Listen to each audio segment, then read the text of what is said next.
Mapagpalang araw po sa atin lahat. Daniel Padilla, trending na naman dahil pinag-uusapan na naman siya ng madlang netizens. Bakit nga ba pinag-uusapan si Daniel sa social media? Spotted daw si Daniel na may bagong babae. At ang tanong ng mga netizens, sino ang bagong babae ni Daniel Padilla?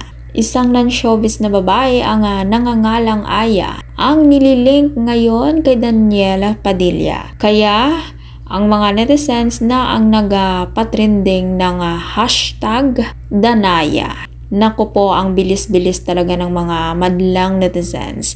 Malay natin, hindi totoo na nalilink si Daniel sa babae. Pero kung totoo man ito na nalilink nga si Daniel sa babae, siguro wala na mga masama kung pareho silang single.